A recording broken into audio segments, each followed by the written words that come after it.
Okay. Hypothetical for you. Okay.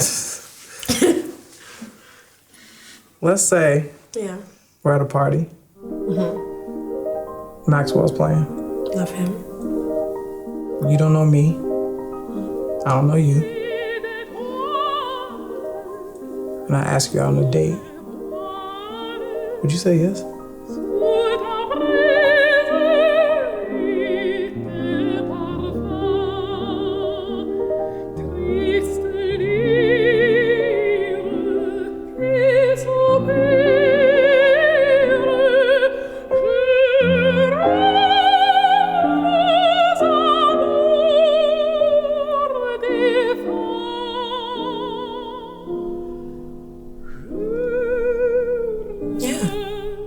I said yes, then I say yes now. Oh my God, I say yes to whatever I just saw.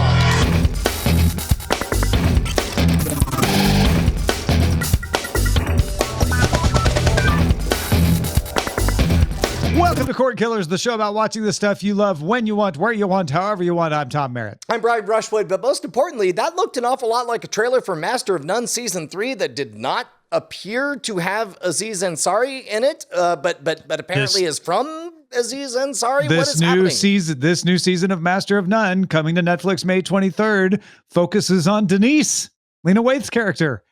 This is apparently awesome. Aziz will be in it, but they're just like shifting the focus. Like, yeah, we talked about his character. Let's talk about another character. I kind of love that. It's a little bit, man, not to get into deep Brian psychological territory, but I on the one hand, I love the idea of a show beginning with 2 seasons of one character and then following someone else under his tutelage or direction or whatever. But on the other hand, it's like, isn't that how you just end up wandering around in circles? So I'm very, very excited to give this a try. That's what I'm trying to say. In another show, that would be a problem, right? But Yes. if you've seen the two seasons of Master of None, the whole gestalt is that It's they him. just sort of It's wander him. through life, right? Yeah, exactly. So it seems in character for the show to just be like, well, let's just wander over here and see what Denise is up to. And I I'm think they definitely curious. wandered over to Italy for an entire season. Yeah, right? Why not wander to another Exactly. character? No, I think it is masterful, you might say. In this, no? Okay, season 3, coming May 23rd, Master of None. Let's move on to the primary target.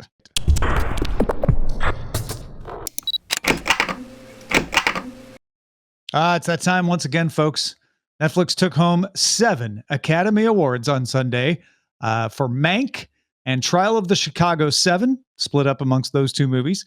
Disney Plus got 2, both for Soul, and Amazon won 2 Academy Awards for the movie Sound of Metal. Even Facebook got in on the action with Oculus VR, teaming up with EA, getting an award for its short film Colette, which was made part of Medal of Honor Above and Beyond, the video game. No, you don't need VR to watch the film, but it was included in the VR game. It was Netflix's best Oscar haul yet. And I think in a year with few theatrical runs, it's not that surprising that streaming companies did well. Soul from Disney likely would not have been a Disney Plus film in a non-pandemic year.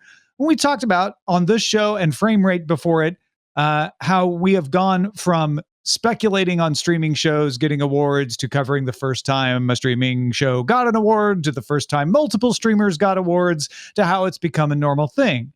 So I was thinking that as that happened, it has also been true that interest in the live broadcast of the Oscars and other award shows has diminished as it, like everything else, competes with all the other options for entertainment out there.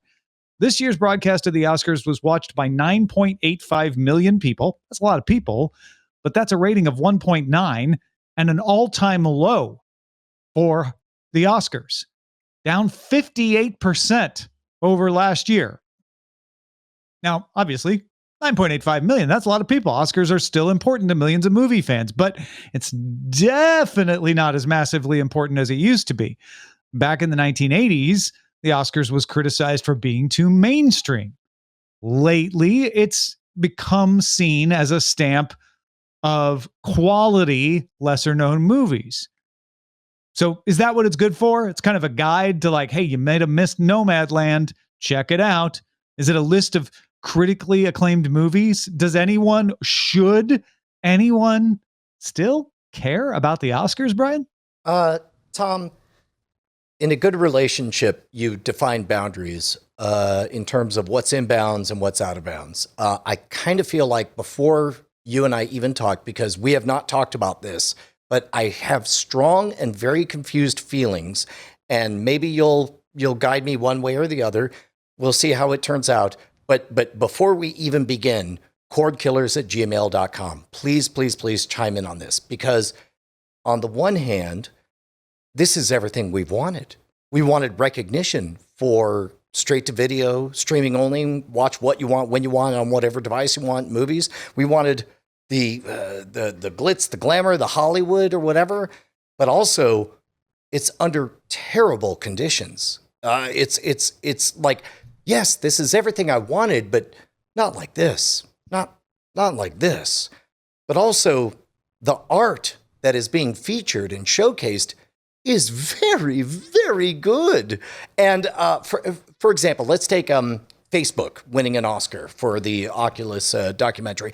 If you're not familiar, there's a video game, Medal of Honor, and one of the things they do is they have a thing where you unlock little vignettes. And in this case, the vignette is a 90-year-old French resistance survivor from World War II who has sworn she will never set foot in Germany again, but is talked into going back to the concentration camp where, you know, at the time, the love of her life was, or her brother, or I forget who, somebody very important was killed right in front of her.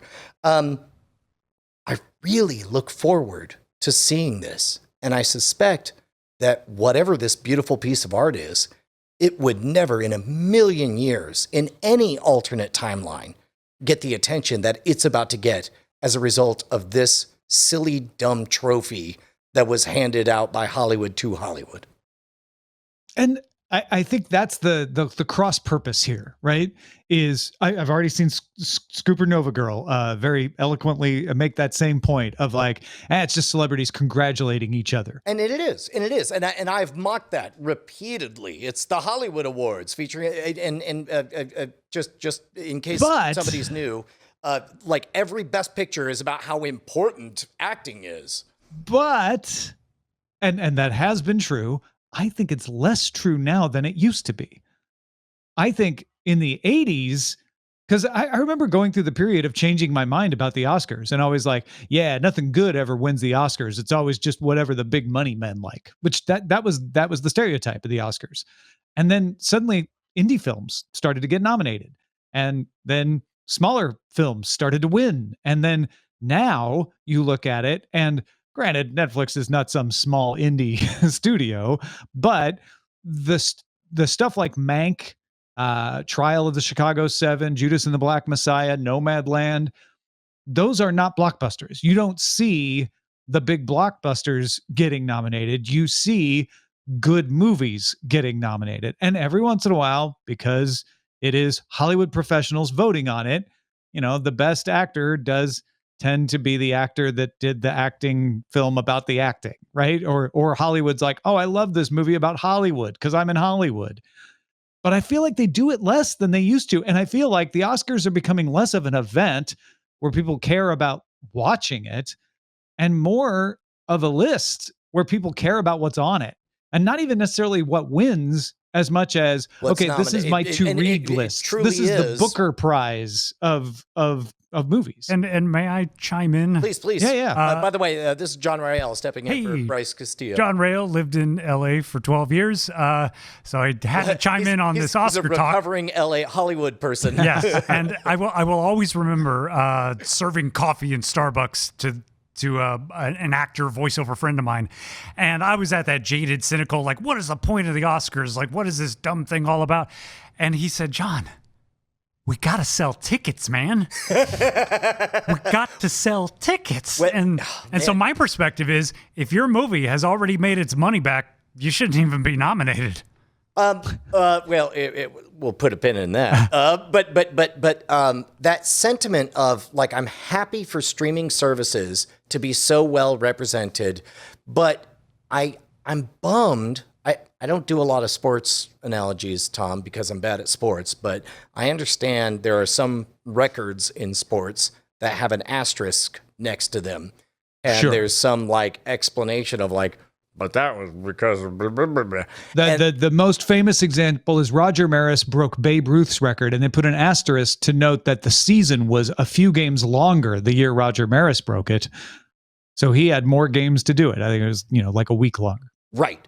8 games. I'm happy that streaming services are so well represented. I'm sad that I think there's a big old asterisk next to it. Because, for example, technically, it wasn't a Hulu original that won, what was it, both Best Picture and Best Director, Nomadland? Yeah. Technically, that's not a Hulu original. Although And Best Actress, Frances McDormand. It did come out on Hulu on the same day that it came out in the theaters, which whoopsie doodle kind of breaks all of the fake rules that they had made up before then. I don't know if I'm happy at smashing the system or if I'm sad that the system is smashed, but they'll get that everybody's not getting the respect they deserve. And that's I'll double down on that by saying the lowest rated Oscars of what I think is my lifetime. It's if the whole point of your fake made up Hollywood awards is to make Hollywood people feel good about Hollywood, it doesn't seem like they did a terribly great job of doing that this year. Well, I don't know. I mean, if I'm in Union Station where they had the awards this year, I probably still feel pretty good, especially if I won. Sure. But I could blame all kinds of things for the low ratings. Like, well, the Oscars are still prestigious. It's just people are doing more things these days. And it was in April. It's usually in February. So, people weren't used to it being on around this time and have different priorities because it's summer and blah, blah. You can go on and on with that. I think that the Academy of Motion Picture Arts and Sciences, who are the people who do the Oscars, they have a chance to double down on what the Oscars pretended it was supposed to be and has always proclaimed it was supposed to be, which is this is the definitive list of what people who make movies think are the best movies and the best actors and cinematography and all that, and really lean away from what you were talking about, John, which is selling tickets and say, that ship has sailed. Nobody's watching us like that anymore. Let's be the Booker Prize. This is something the Economist podcast was saying is let's be the stamp of quality. And that will help smaller films get attention because suddenly people will want to watch it because it got nominated for an Oscar. But the Academy doesn't have to chase ratings. There's no need for it to. Other than John's got a hot take, and out of the corner of my eye, I'm seeing that he's loaded up our friend John Hess. So whatever it is, I already approve because John Hess does amazing stuff. Yeah. John Hess is pretty awesome, and he does a video. I'm pretty sure it's this one about William Fox, and it's either this one or a different one, but John Hess dives into the history of the Oscars and how basically it was a scam against actors and crew who wanted to unionize, and them saying, you know what, let's take some of this money and invest it into an award show to congratulate you guys instead of giving you rights or safe working conditions. Which also would totally make sense given the fact that all of Hollywood was allegedly based on ripping off the patent rights of the Edison company sure. south of the border. I doubled down on my point, which is the Oscars has never been what it pretended it was, but it could be. This could be its chance to be you know what? Let's actually just be an association. I think you might have blown my mind a little bit. Is your case, and not that you have to make a case, but is your speculation that maybe this is the most honest Oscars you and I have ever experienced in our lives? I think they're getting more honest every year. And I hesitate to put it in the terms you did because someone is going to hear the Oscars are honest now. No, that's entirely true. Okay, sorry. Is Satan the least evil he's ever been this year? Yeah, maybe he is. And I want to include an idea Justin actually had, which is the Oscars should still happen, but they need to happen 1 year after the fact. After we've had a chance to sit with them and Yeah. in no way they could be a hype machine. Yeah. Like there's no money to be made. Yeah. And honestly, I think you see that in this year's awards where suddenly you had a lot more time to spend. And it wasn't, well, these movies all came out December 20th and we all, rushed to the screening rooms to get a look at them before we had to vote at the end of January. Like a lot of these movies came out early in 2020, middle of 2020. And then they had all the way till April to award them. So yeah, I'm with you. Like, make it be the definitive list of accomplishment that it always tried to pretend it was, and I don't think ever has been. Correct. Correct. Oscars 2034, I think is just going to be a nice podcast. I mean, Yeah, it'll and that's fine. I mean, hell, it might be us. It'll be honest, at least, This is all a long Somebody remember con to this get moment. Brian and I to host the Oscars. Okay, let's just. One last point I would like to, I don't know, it's just a vibe or a feeling I'm having. There's a case to be made that certain things should be and feel special. The glitz and glamour, there's nothing like the Oscars. This is the Oscars as a presentation at its absolute lowest. I am legitimately torn, cordkillers@gmail.com, between whether I should be celebrating the tearing down of this nonsense gatekeeper wall, or where gift baskets and backdoor favors and promises of whatever and lies and all that stuff is being smashed, or should I be sad that a chapter is being closed? Because I don't think the Oscars ever recover from this year. I don't think we're only seeing the monoculture continue to fragment, and I feel like this is yet another moment like that. I think you're absolutely right regarding the broadcast, regarding the cultural moment of the Oscars, and the monoculture. I think is the key to the Oscars continuing in the world, which is, hey, and I'm totally stealing this from The Economist, but they pointed out, like, there's not a monoculture in books.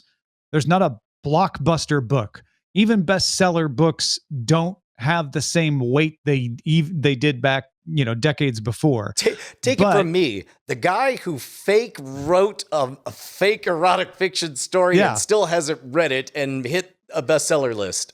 But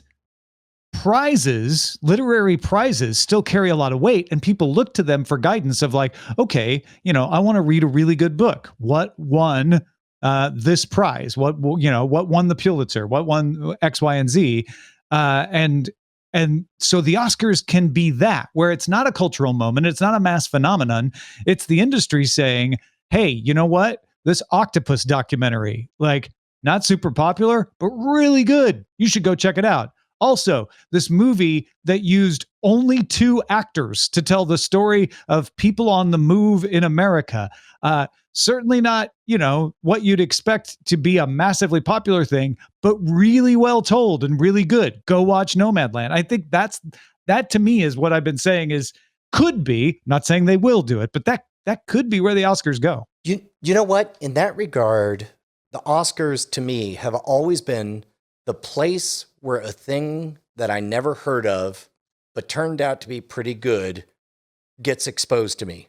And in that regard, I suppose I tip my hat to you, Oscars, because from what I've seen, this is some well-represented stuff. We were talking about Nomadland a few months ago, and I'm really, really happy that it did so well, and I'm happy to learn about this Medal of Honor documentary and stuff. I think I could feel good about it. Yeah. I mean, the key is to look at it as something to add to your to-watch list, if you want. Yes. All right. So, But the real key, like I said, we really do need to become the host of the live streaming Oscars in 2034. So we need your support at patreon.com/Cordkillers. Okay, look, if you're going to make me say it, I'll say it out loud. Look, we pretended like we were doing an episode of awesome material about how to make a mustache. We pretended like I was having a joyful freeing myself of my hairstyle when I got a mullet. All of this has been a stunt for this moment right here, in which I reveal that I'm wearing a full-on mullet and rocking a mustache, and I can finally tell the truth, which is that I did all of this to raise money and awareness of Cordkillers. That's right, Cordkillers. You guys keep us loud, live, and independent so that you can watch what you want, when you want, on whatever device you please. Head on over to patreon.com/Cordkillers. I did not get a mullet and rock this incredible mustache just to have it wasted. That's right, it was all for this moment. If you ever hear me saying otherwise on any other form of communication ever, it's a lie. You should just ignore that and go to patreon.com/Cordkillers. So you're giving them permission to support us. Whatever, master of puppets. Yeah. So you would say, mullet yourself, perform. Nope. All right, what's next? How to watch.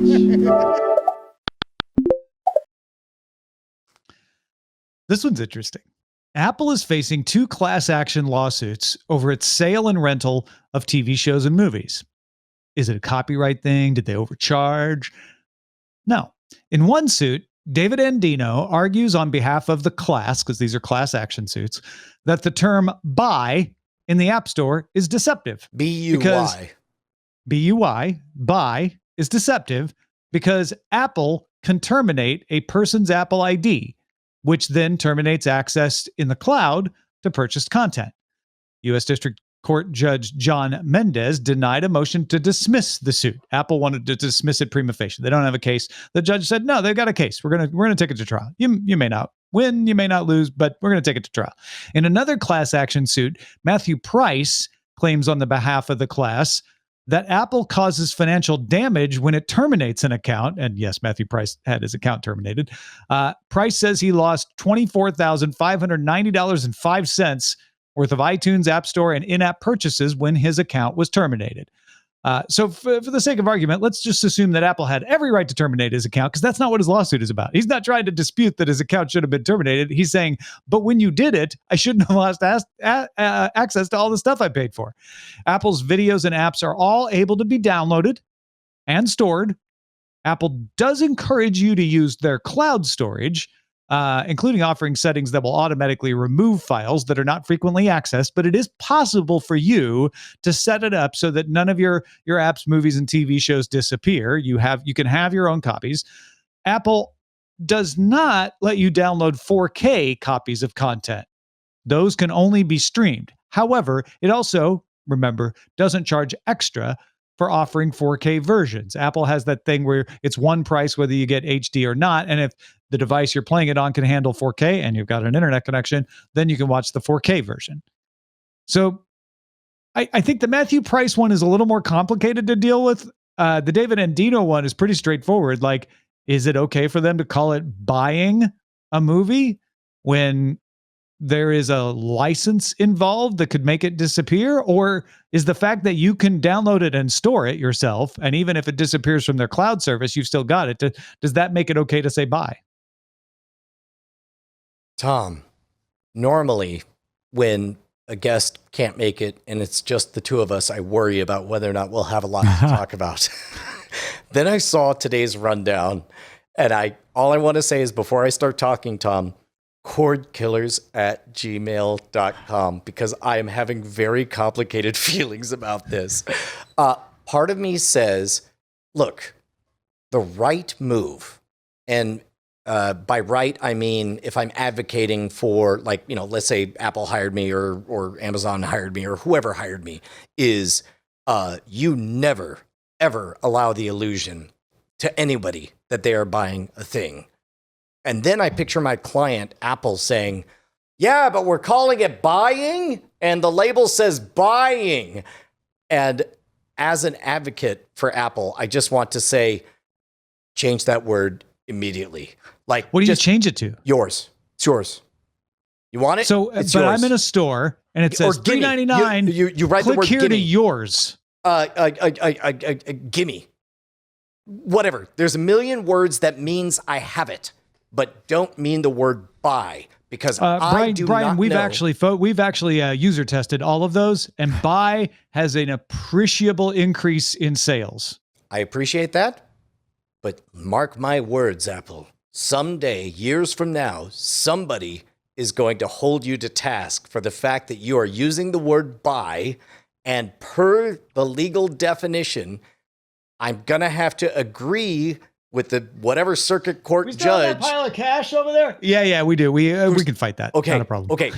When a judge says no reasonable person would hear the word buy and click on it and believe that the word buy means that you don't have ownership of it. It is Well, quite hold on, literally hold the on. definition of the word buy. But that's not what's at issue. You could make that issue. That could be a separate issue of like, yes, but because of DRM, et cetera, that's not the issue. The issue is that it disappears from cloud services. And I think Apple has a legal defense. And again, I'm not saying whether yet, I'm not going to reveal my cards. I think Apple has a defense to say, yes, you buy it. And then you have that file on your hard drive that you can play to your heart's content the rest of your life. You have bought the file. Ted. And if you delete it, that's your own fault. We also offer a service to back it up for you to help avoid any mistakes that happen where you delete the file or your backup goes bad. But that's a separate service that we separately offer. Ted, Apple, if I've said it once, I've said it 100 times. It's not just movies and music that you're selling, because somewhere out there is a version of the video game, I don't know, let's say Hearthstone, where somebody spends thousands and thousands of dollars on cards. And let's say it's a version of Hearthstone that's only available on iOS, tied to your account. And they've spent all this money in there. It's a third party. You let them spend all this money, and then you cancel their account. What are you going to say when they say, I've spent $10,000 on imaginary fantasy poker cards, and now you are refusing to let me access them? They're not even talking to Apple. They're talking to the third party that they have now been blocked off from interacting with on the only platform where they could do this. That is why we use the word get in the App Store for games. Ooh, good move, Ted. I remember when this whole streaming thing kicked off, and I honestly was, and a lot of us were naive enough to think, wow, I guess this is the end of piracy. We were wrong. I mean, to be honest, if your point is in the style of Archer, do you want piracy? Because this is how you get piracy. Yes, not saying I'm doing it. I agree. Just saying. Honestly, piracy is such a niche thing these days, and it's never going to go away. It's going to ebb and flow. It's going to go a little bit up. It's going to go a little bit down. But most people won't bother to deal with it. And I think Apple knows that, and they're not too worried about that. Well, so what does your gut tell you about this? Because there's a couple of different questions. First of all, whether or not they should use the word buy. That's and my gut says, ooh, you could do it, but man, I would not be at all surprised if this lawsuit comes back saying, yeah, you can't say the word buy if it to mean something other than a transfer of ownership, because that's literally the definition of the word buy.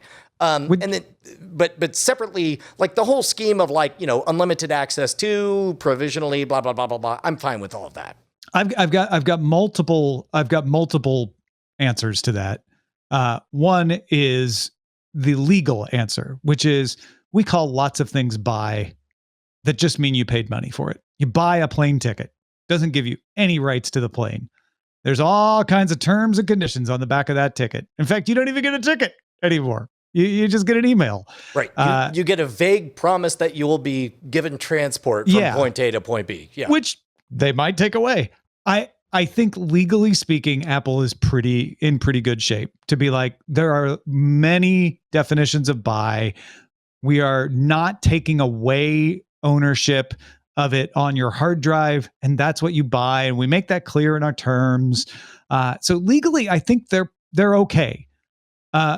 Outside of legally, but should they call it buy? I'm of a split mind.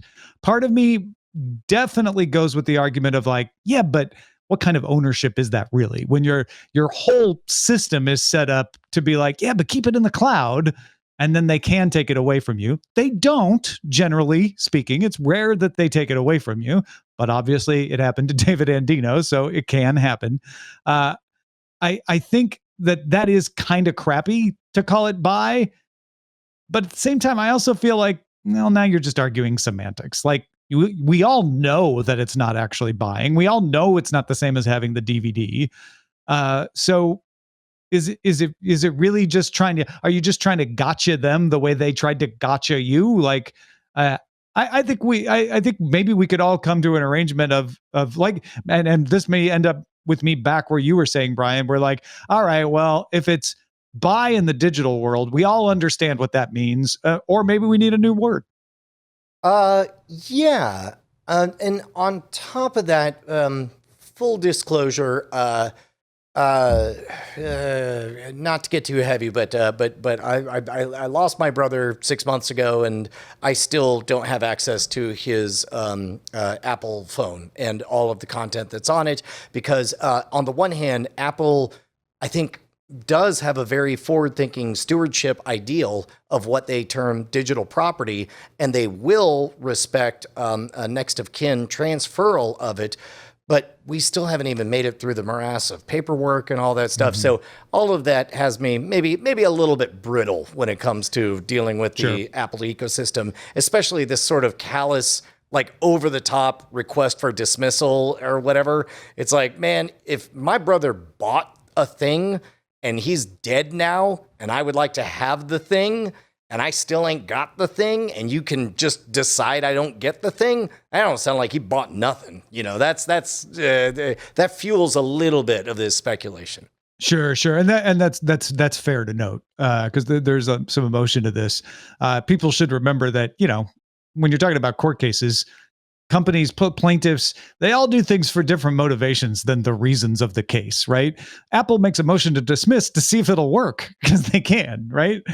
And the lawyers for the class aren't, I don't know, I shouldn't say this, I haven't met the lawyers, I don't know anything about it, but in many class action lawsuits, the lawyers know they get paid one way or another, and so are plenty willing to try to cash in on that sweet class action lawsuit money, because they get a lot more if they win. And you know, David Andino probably doesn't have to shell out that much himself, so it's kind of no risk for everybody there. Apple's a big juicy target, so you've got lots of cash that you might be able to extract. Yeah. Also, a couple of notes in the chat there, like, you're buying a license to access, not own it. It's like, pretty sure my brother owns the copyrighted images that are on his phone that are still locked out 6 months after his death. Yeah, that's a whole different situation when exactly. you're talking about that kind of stuff. Yeah. All right, let's talk about what to watch now in Under Surveillance. I like real estate. It's all about location. Under Surveillance. Nailed it.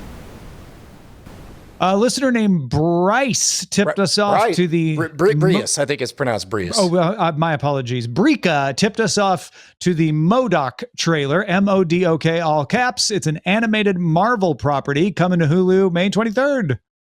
This was a very, very good trailer. I liked it a lot. I don't know... I legit, and again, cordkillers@gmail.com. The question that I'm wrestling with is leaning into comedy taking anything away from the, you know, Marvel's reputation for adventure? And we're seeing a clip right now where Iron Man is taking on MODOK and just messing with him like a little toy. I think it's good. I think I'm going to enjoy it quite a bit, but I don't know. It's a little bit Star Trek Lower Decks. Yep. Right? Which to my surprise, like, I went in fully expecting to hate, but instead totally loved. Yeah. It's also on Hulu, not Disney Plus, where all the other Marvel stuff is. So they're signaling this is different. This is not in the main line of the story. This is kind of off to the side. Or isn't Hulu like code for the FX Fox adult side of things? Yeah, exactly. But still totally owned by Disney. And that Iron Man we saw, I'm guessing that's not Robert Downey Jr. Of course, yeah, voicing it. So to me, this feels like the DC animated stuff where they're like, yeah, we got Justice League and Superman and Batman, but we also do animated stuff that's just totally unrelated to that. So maybe that's where they're going with MODOK. We shall see on May 23rd. Yeah. We told you that Netflix closed a deal to get Sony's films. Remember, Netflix is going to have Spider-Man in the window immediately after the theater exclusive ends. Whatever that window might be. It used to be 90 days, but you can't just say 90 days. It's all over the place right now. Disney Plus has snapped up the window after the Netflix window. So there's a window after the theater run ends where it can go to like airplanes and on demand and often to movie services. And Netflix is getting that. Disney Plus is getting the window that used to be for showing it on a TV network, cable or broadcast with ads. In fact, Disney used to have this window for Sony for FX. So they're basically keeping it, but instead of sending it to FX, they're going to send it to Disney Plus. And Disney's deal includes library titles too, like the older Spider-Man movies and Into the Spider-Verse. So essentially, Sony movies will either be on Netflix or Disney Plus, depending on when.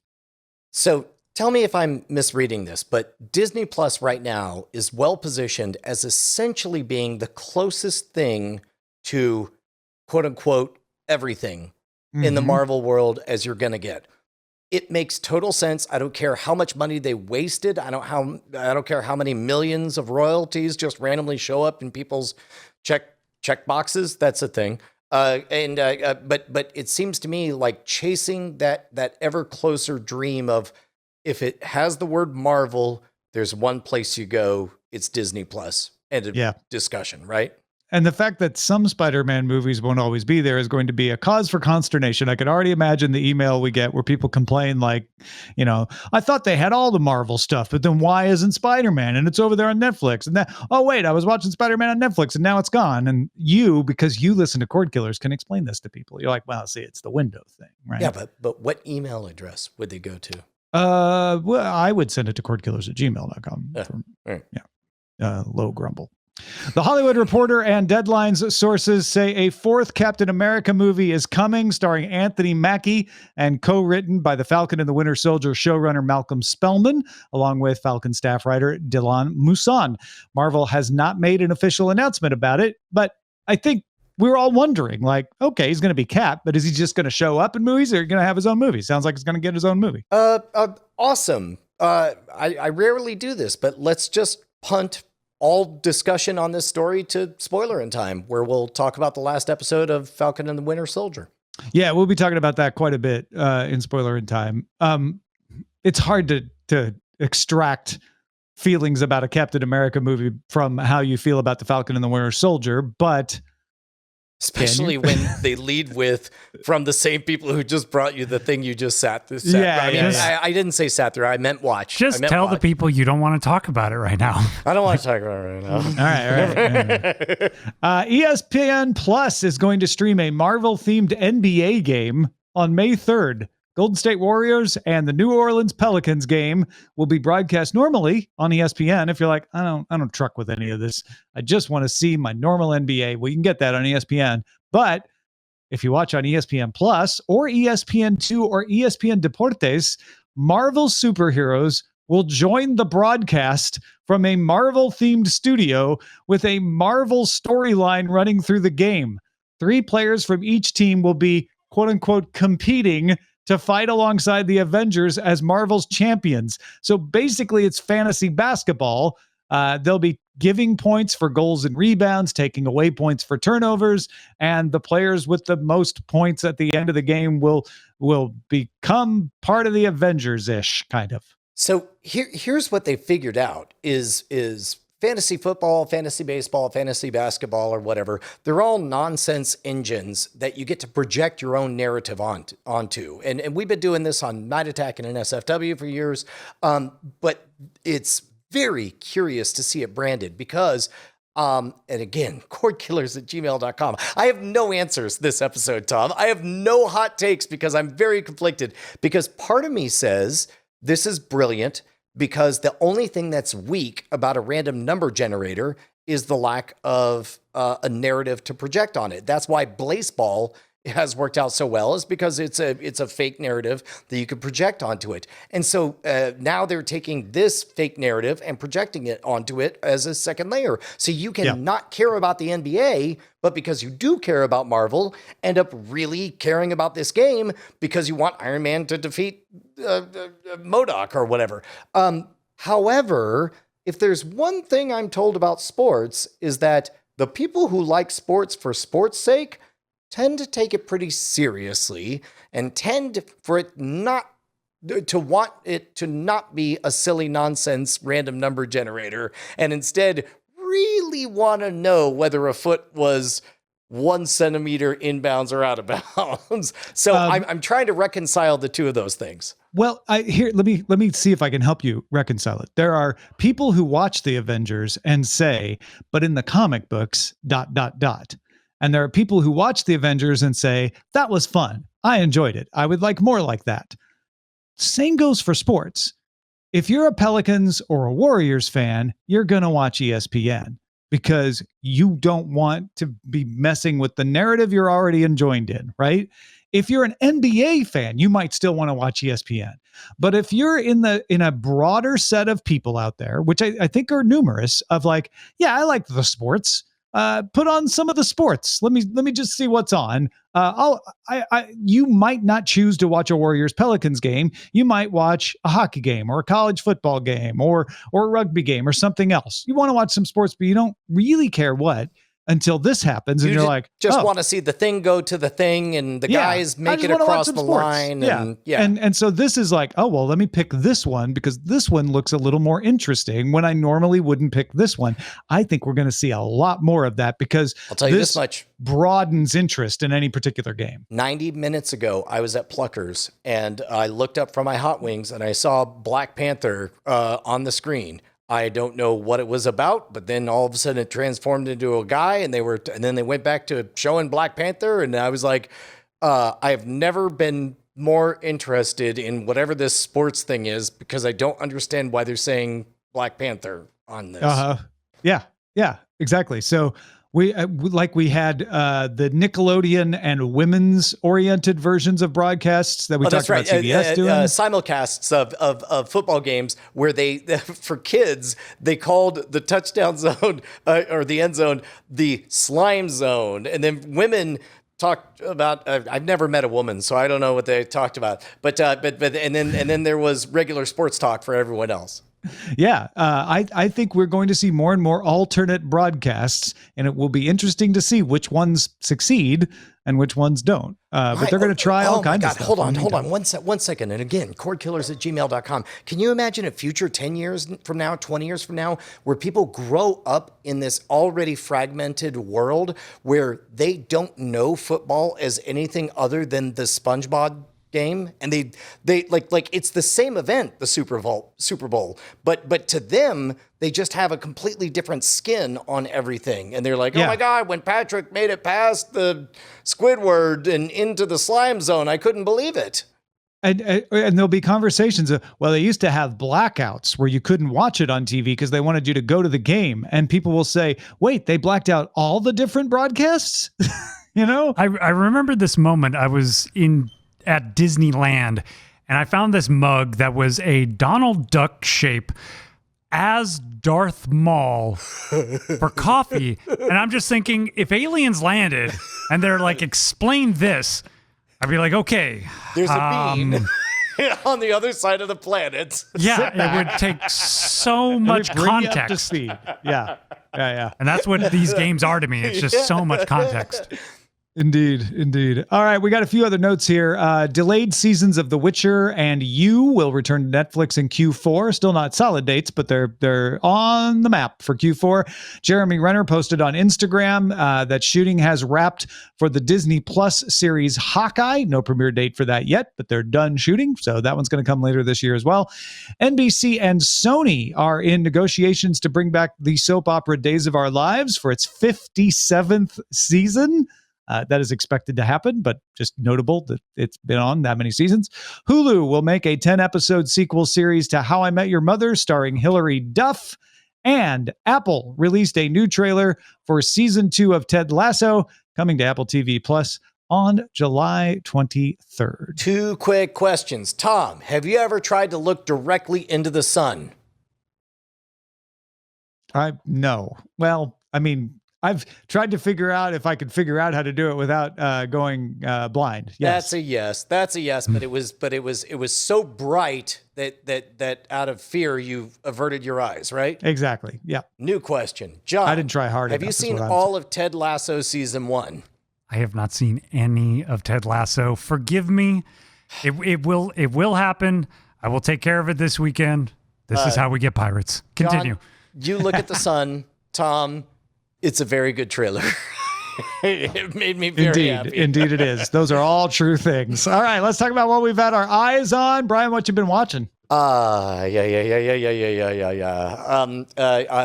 am already on my second lap of a show. We've talked about what we do in the shadows. We've talked about how much we enjoy the over-the-top humor of it. It's very, very good. This is me. I can't even look it in the camera as I say this. My favorite character of everyone on What We Do in the Shadows is the guy who plays, I believe is it Laszlo, Matt Berry. Justin, for 3 weeks, has quietly mumbled, hey, you see that show Toast of London? It's on Netflix now. And I'm like, I don't understand why. He was like, well, it's got that guy from What We Do in the Shadows. I think you'll like it a lot. Finally, Justin force-fed me the first 4 minutes of Toast of London. And this has not happened in 10 years, Tom. 24 hours later, I had smoked the entire carton of cigarettes. It was the hardest. I laughed. I sat alone in this very room, laughing until I cried over and over and over again all night long. Toast of London is amazing beyond words. And I believe I got you to watch an episode. How did you end up with it? So there are 19 episodes. They're around 22 minutes. They were made for Channel 4 in England. So starting back in 2012. Yeah, when you hear that Brian watched them all in 24 hours, keep that in mind. It's the British series. He was able to go to the bathroom and function as a normal human and still achieve that. But I saw your tweet about it, then saw you threatening Andrew Heaton. Not over even the you, fact but a mutual friend of ours. Yeah, in a group text, I saw you threaten Andrew Heaton about how he needs to watch Toast of London. And I thought, okay, well, I need to watch this. And I love Matt Perry. He was in The It Crowd, which is where I first came across him. And of course, I love him in What We Do in the Shadows.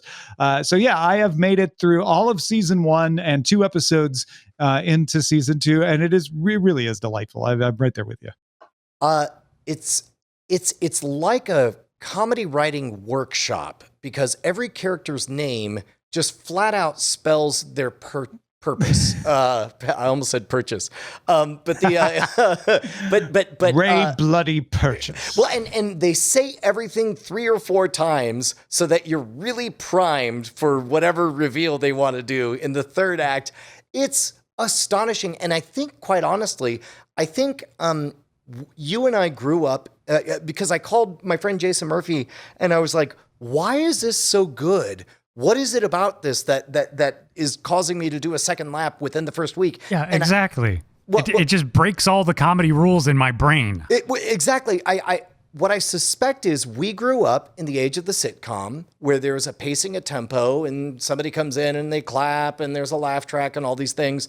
I think that it boils down to we didn't grow up with a French farce or a British farce. And I'm seeing it for the first time, like really seeing it with all of its body over the top humor, and it's taking everything to the next level, and it's giving me Ted Lasso vibes. It's everything I love about What We Do in the Shadows. It's next level. It's not Monty Python, right? But now I understand why people go freaking nuts for Monty Python. From now on, whenever somebody mentions Monty Python, I'll just translate it into Toast of London. Monty Python is more highbrow and also a little older fashioned. But it's also not Benny Hill. Toast of London is more highbrow than Benny Hill. It, by all reasons, should not work at all, because I'd say probably 15% of the jokes are in jokes to the theater crowd in London. The whole running gag where Matt Ball is an assassin for Andrew Lloyd Webber is likely absolutely hilarious to people who follow the West End theater scene in London.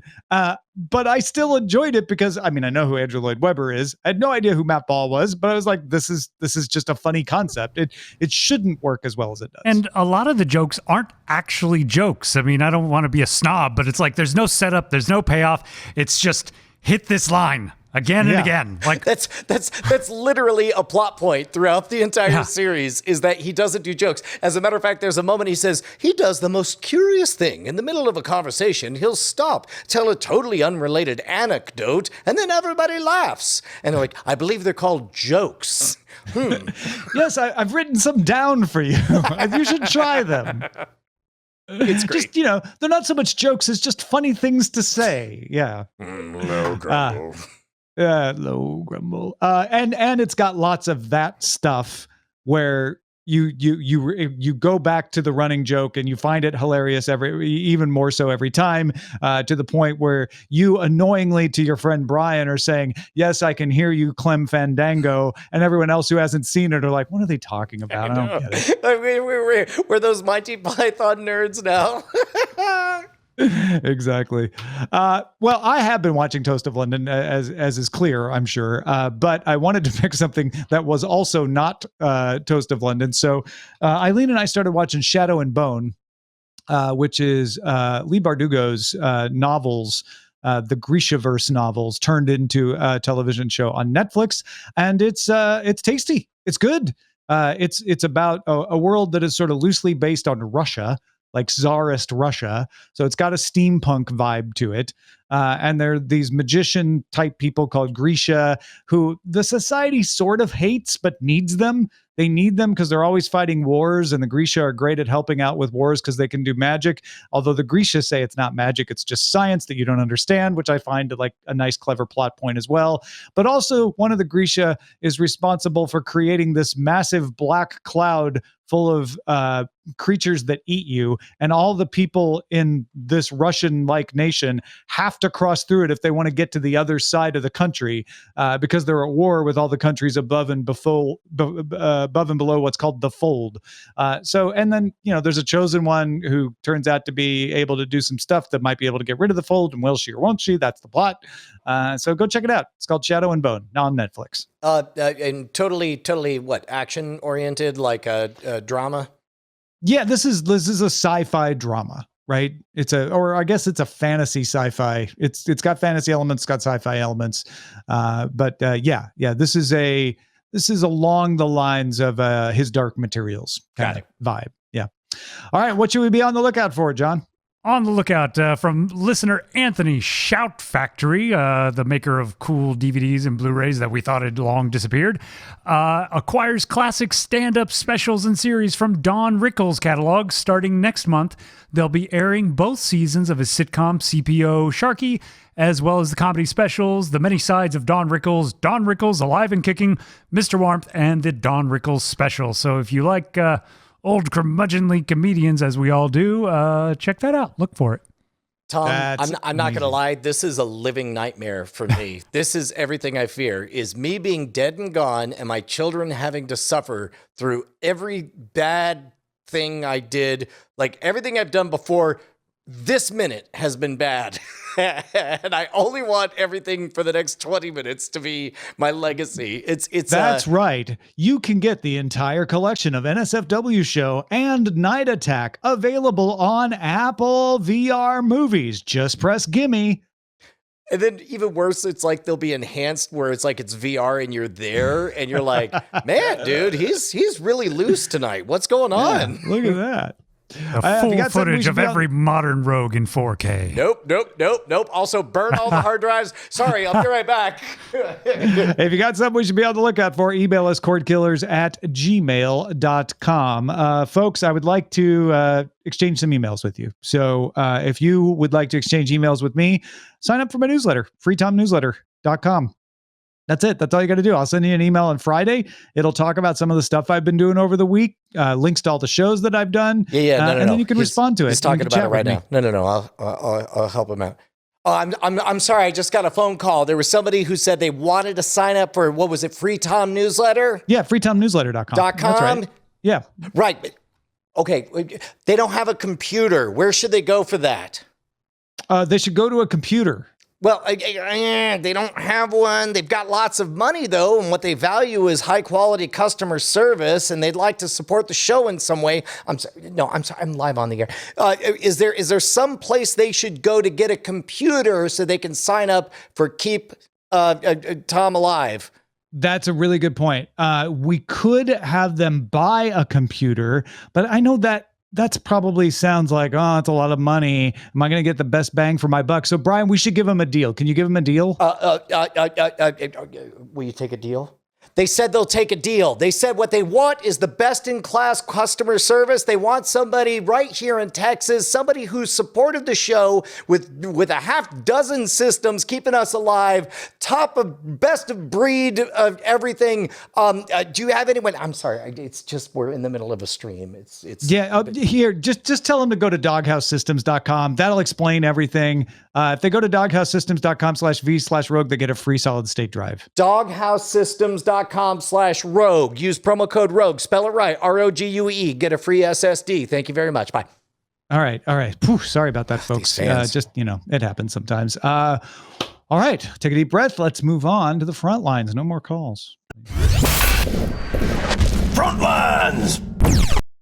Roku announced Monday that the YouTube TV app might stop working on Roku in the next few days because of Google. In fact, Roku called him anti-competitive and discriminatory terms from Google. Google said, we disagree. We don't think that's true, and they're making all this up. Like many big video providers, Roku and Google have an agreement to give each other a few extra things that you wouldn't get just by submitting an app to Roku's App Store. That usually involves ad revenue sharing, extra promotion, maybe some placement in the App Store that's a little nicer. Roku alluded in this email to a dispute over consumer data sharing, new hardware spec requirements, and Roku wants to lower the priority of a dedicated search result row for YouTube while limiting search results to just YouTube results when the YouTube app is open. So there is a YouTube oriented search result bar. Roku's like, we don't want to do that anymore. And Google's like, not only are you going to do that, but you're also, when someone's using YouTube, all the search results are just going to be for YouTube.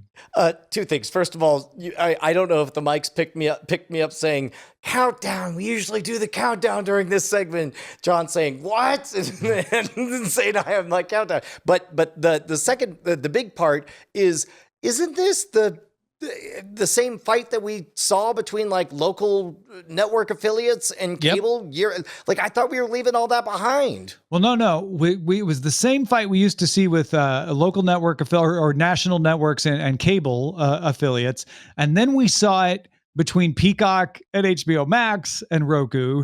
And now we're seeing it between Google and Roku. And I think I might have a line on why, which is there's money involved, right, in these partnerships, but also Roku doesn't have any other leverage. One of the things you see with cable is you wouldn't see as many fights with, say, Disney and carriage because Disney had ESPN and cable companies did not want to risk losing ESPN. You don't see a whole lot of fights with Google because Google The Chromecast, or Amazon with the Fire TV is Amazon. You saw a few with them. You don't see them as much with Apple, but the Apple TV. But Roku doesn't have anything else to strike a deal with. Roku has Roku. And so companies are going to want to put more pressure on Roku to say, like, look, you can't give me a good deal with anything else except your platform. So let's do this. Let's talk. What can you give me on your platform? And that's literally Roku has to push back the only harder move because they of that. have is like, well, what if we don't? And that's we're it's walkaway 43% power. of the market right now in the US. So we do have that leverage and we're going to use it. Meanwhile, Apple announced a new Apple TV 4K with a faster A12 Bionic processor and support for HDR and high frame rate, including over-air play. You can also use the recent iPhone update to adjust the TV's color balance from the Apple TV. No need to mess with the TV settings. There's also a new remote design with a touch-enabled circular click pad, a power button, mute button, Siri button on the side. The new Apple TV is $179 for the 32-gigabyte version and $199 for the 64-gigabyte version. If you just want the new remote, you could buy that for $59. Orders start April 30th, shipping in the latter half of May. Are you in on this, Tom, or no? I will try out the Apple TV 4K for the purposes of Daily Tech News Show and this show. I want to see how much better that processor is so I can tell people whether they should bother wasting their money on it or not. I will be very curious to try out the new remote, as we have covered many times. I'm fine with the old remote, but I am wrong. And so people are very excited that they're getting all the things they ever wanted. You're losing motion control, but nobody ever uses motion control in the Apple TV remote, I don't think. So the two people who are upset about that will be very mad, but most people will be very pleased to try out a new remote. I think it's interesting to point out that if you spend $59 to get this new remote for your existing Apple TV, that's more expensive than a Chromecast or a Roku TV 4K. Yeah, but again, it's like you're buying the buttery smoothness of the Apple experience, whatever that is. Yeah, you're buying the feelings that you get. Yes, quite literally, that's what it is. Yeah. Netflix reported subscribers rose from 204 million last quarter to 208 million. Unsurprisingly, that's a much slower growth rate than last year in the first part of pandemic-related lockdowns when Netflix was seeing skyrocketing. And they warned, it's like, this is going to last forever. And now we're to the point where it's no longer lasting forever. It's also less growth than Netflix had predicted for itself, though. So that was a little more worrying to analysts. Netflix attributed the slowdown to a lighter content slate in the first half of this year as a result of the continued production slowdowns and shutdowns in 2020. Netflix did not attribute it to increased competition from more streaming services like, HBO Max and Peacock. Netflix does say a strong second half with the return of The Witcher, movies starring The Rock. There's another movie starring Leonardo DiCaprio. They think that's going to accelerate growth. And during its earnings call, co-CEO Reed Hastings said the company is testing ways to discourage password sharing. He acknowledged that, but added, "We test many things, but we would never roll something out that feels like turning the screws." Also, I think we as human beings need to just get a little busier and start producing more humans. I mean, there's only so much population. Oh my God, there's actually part of me that wouldn't be surprised if that's part of somebody's marketing strategy. It's like if there were just more consumers. And in fact, this is kind of like a futurist side jag that I had once. I wouldn't be surprised to see the invention of AI consumers. Like we have AI producers, but maybe in order to balance things out, somebody just is quietly paid to make sure there are plenty of AI consumers with believable consumption strategies. You mean like on Twitter? Yeah, no, that's a good way to put it. Only with like direct money and subscriptions and that kind of stuff. I mean, there's a precedent there. That's all. Yeah. Yes. So Netflix, once it reaches saturation worldwide, will be asking you to have more children. Stay tuned for that. During AT&T's earnings call, it announced that HBO Max has added 2.7 million subscribers in the last quarter. Ooh, that's awfully close to Netflix. To reach a total of 44.2 million, Godzilla vs. Kong drew the largest viewing audience of all of its content, but actual numbers weren't released. I don't know, man. I just remembered Netflix was saying in the early part of the pandemic last year, like, we've got plenty of content. We bought so much content that we're not worried about not having enough content. And now a year later, they're like, oh, it's because we didn't have enough content. It has nothing to do with those 2.7 million subscribers that HBO Max just got. I mean, yeah, look, you say whatever you got to say to get through the call, right? But also, I agree, man. Like Netflix is running out of steam faster. I was bullish maybe 3-4 months ago on Netflix, but like I'm believing the slowdown now. Yeah, I don't predict disaster for Netflix, Of course, but yeah, there's real headwinds that they're facing. Austin, Texas's Atmosphere TV got a new round of funding for its business. It provides audio optional content supported by subscriptions and advertising. Now, this isn't so much meant for you in your house. It's marketed to bars and restaurants that want to show something designed to be seen and not necessarily heard. During the lockdown, it marketed itself to other places like waiting rooms, repair shops, medical offices, and it also wants to get into airports, hotels, college campuses, all kinds of places like that. One of the benefits to venues that subscribe to Atmosphere TV is they can insert their own ads in the stream. So if you're in the dentist office waiting, there can be an ad for the whitening strips. Or if you're at the restaurant, there could be, showing ads for the menu items, stuff like that. Have you encountered this in the wild yet, Tom? I don't know if I've seen Atmosphere TV. I was in the doctor's office today and they had something on that was like pretty beautiful pictures, but that could have just been the doctor's office slideshow or whatever. Yeah, pretty beautiful. Well, it was video, but they could have just found that on YouTube themselves, or it could be a DVD. I don't know. Here in Austin, especially during the pandemic, like post having the bug and post vaccination, I'm going out, I'm going to places. So, but not a lot of them. There's maybe 7 or 8 places I go. I believe 3 of them are using Atmosphere, and it is visual crack. It is the chive. It is Fail Army videos. It is slow motion, gorgeous panoramic shots of drone footage over Singapore. It is, and I just yesterday saw like them announcing on the channel, we have acquired the entire back catalog of America's Funniest Home Videos.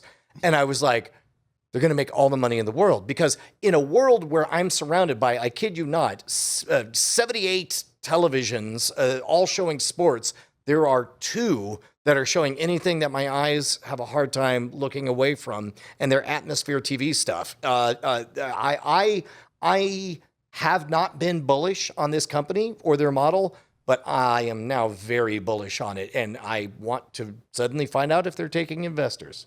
And they're expanding beyond the viral videos too. Yep. They want to do some news content, like not the kind of news you would watch on TV, but that sort of like, big infographic headline so that you're like, oh, okay, I see the thing. The kind of news you would scroll past on your mom's Facebook feed. Exactly. Telling you about a conspiracy theory. Yes. All right, you got the last one for us then. Sorry. I thought I was so excited about this one. Nielsen has launched streaming video ratings, which will expand the data that it captures about what people watch on TV. The new product increases the number of streaming services that it measures from 4 to 10, as well as measuring which devices are used to stream. This all seems kind of organic, and it feels exponential, but then again, our consumption and the methods that we use for consumption is also growing exponentially. So that all feels right to me. Yep. All right, let's move on to the dispatches from the front. Yeah, I just had it, I promise. I've got to like here the goes. bit.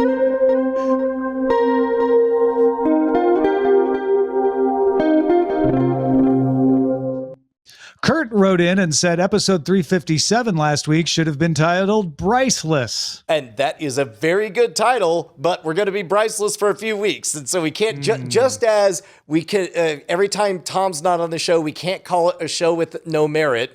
We can't call every episode without Briceless. And although I wish we had, because we could have called the first one Briceless and the final one John Full.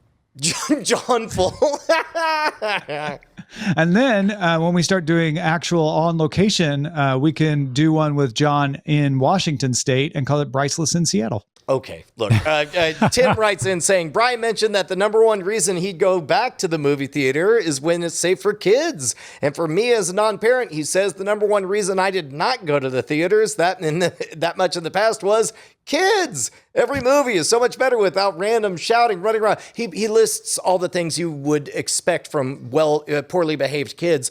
And then he also suggests that maybe I don't see it very much because I tend to go to the places that have beer that tends to charge like crazy. So you're 100% right, Tim. That's probably what it is. But I do know that for the life of me, when we're at home, I cannot get my kids to pay full attention. But when we're in a movie theater, they tend to be very well behaved and they actually give the story a chance. And that is worth the extra money for me. Yeah. The theater that I always used to go to is now closed, but I'm sure it'll open back up at some point. I don't mean temporarily, like bankrupt, went out of business. It was an ArcLight. But there were kids there, and I never remember being really upset by the way kids were behaving in the theater. So I think it also depends on location. It just, there was something about the ArcLight that hushed everybody up, I guess. I don't know. But they were pretty early pioneers of taking presentation seriously. And I think kids pick up on that. Like, oh, I'm somewhere different. Okay. Yeah. We also got this email. It says, Brian, I often take umbrage at your I don't like it takes on anything popular. I've never taken umbrage at Andrew and Diana's, which is apparently another podcast. Today, I realized why. They spend an hour plus explaining who, what, when, where, and why they liked or didn't like something. So I'd like to apologize for my misguided umbrage that I've never expressed. FYI, the reason people get defensive when you don't like something they do, it's often because they perceive your dislike as better informed, real, or imagined. It's a perceived talking down, and nobody likes that. And I responded with, I take umbrage to your umbrage. Oh no, more umbrage. We do like many things that are popular, and I mentioned some things that I think that we like that are popular. But most importantly, I think it's important to remember, man, if we had an hour to talk about every single thing, I'll bet we'd be real good, given lots of reasons. But as you know, our format is we do over an hour of news up to the minute and stuff, and then we're able to squeeze out another 45 minutes of talking about other things, which really only gives us, 10 to 15 minutes to essentially give basically tweets or headlines about how we felt about things. I don't begrudge you one bit comparing us to another podcast that has more time. We're just not that podcast. Yeah. So take that, Dolores. No, don't take that. Dolores, give us an umbrage joke. Get it? Oh, got it. Now I get it. All right. Our website is cordkillers.com. Our email address is cordkillers@gmail.com. We are live on twitch.tv/Night Attack, also carried on diamondclub.tv Mondays at 7 p.m. Eastern, 4 p.m. Pacific. We'll talk to you again next time. Bye.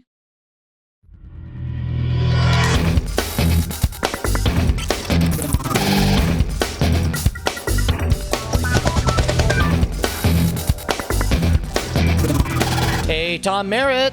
Yes, Brian Brushwood. Know who I love even more than my own children? Your other children? No, not my wife. I know what you're saying. I love our $5 patrons. These are the people that keep us loud, live, and independent. Thank you so much, $5 patrons. You know what? I love them more than not life itself, because then I'd be dead and I couldn't appreciate them, but really, really, really close. And I'm so thankful that they are here to make this show happen. Thank you so much to all of our $5 a month patrons. You guys are wizards. You're champions. Thank you, everyone. You're heroes. Diamond Club hopes you have enjoyed this program.